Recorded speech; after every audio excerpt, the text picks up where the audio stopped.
Assalamualaikum warahmatullahi wabarakatuh. Tabi pun salam dan bahagia Bapak Ibu Guru Penggerak. Saya Lia Sistinawati, calon guru penggerak angkatan 11 dari SD Negeri 6 Pancajaya, Mesuji, Lampung, akan memaparkan kesimpulan dan refleksi pemikiran Ki Hajar Dewantara pada modul 1.1 koneksi antar materi. Adakah kesamaan antara pendidikan dan pengajaran? Pendidikan dan pengajaran tidaklah sama. Pengajaran adalah bagian dari pengajaran.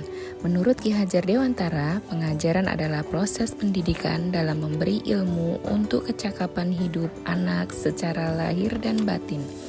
Sedangkan pendidikan pada hakikatnya adalah menuntun atau memberi tuntunan terhadap segala kekuatan kodrat yang dimiliki anak agar ia mencapai keselamatan dan kebahagiaan setinggi-tingginya, baik sebagai manusia maupun sebagai anggota masyarakat. Pendidikan menciptakan ruang bagi murid untuk bertumbuh secara utuh agar mampu memulihkan dirinya dan orang lain serta menjadi mandiri. Sebelum saya mempelajari modul 1.1 tentang pemikiran Ki Hajar Dewantara, pembelajaran yang saya lakukan hanya terbatas pada transfer materi pelajaran saya. Dan saya beranggapan bahwa ketuntasan dalam menyampaikan materi lebih penting daripada memahami karakteristik murid. Biasanya saya hanya tertumpu pada nilai murid dari aspek kognitif saja, misalnya nilai dari hasil mengerjakan tugas ulangan harian saja. Jika nilai murid sudah mencapai KKM, dianggap pembelajaran sudah berhasil.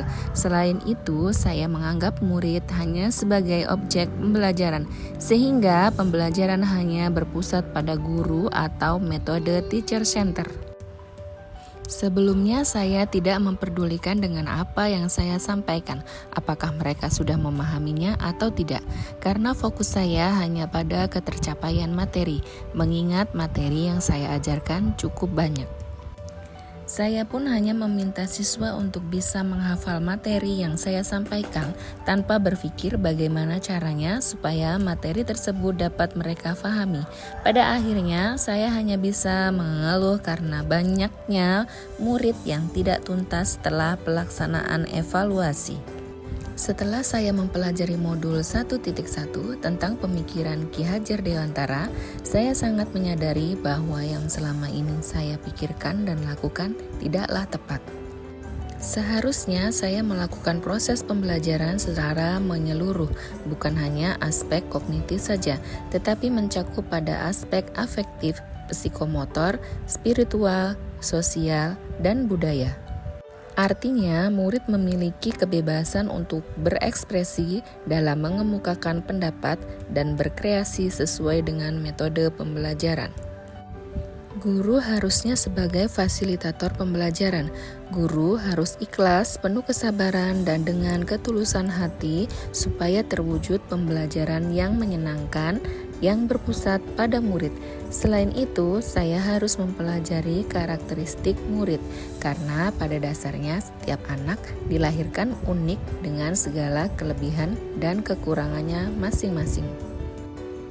Saya harus memberikan kesempatan pada murid untuk tumbuh sesuai dengan kodratnya.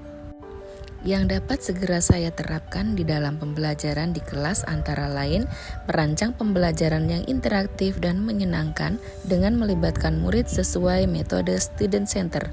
Selanjutnya, saya akan menerapkan pembelajaran abad 21 yaitu berpikir kritis, kreatif, komunikasi, dan kolaborasi sesuai dengan pemikiran Ki Hajar Dewantara dan berpegang teguh dengan konsep memerdekakan anak. Pembelajaran tidak lagi menuntut tetapi menuntun, karena tugas guru adalah memberikan tuntunan atau arahan yang baik kepada murid dan berusaha menjadi tauladan yang baik bagi murid, baik perkataan dan perbuatan.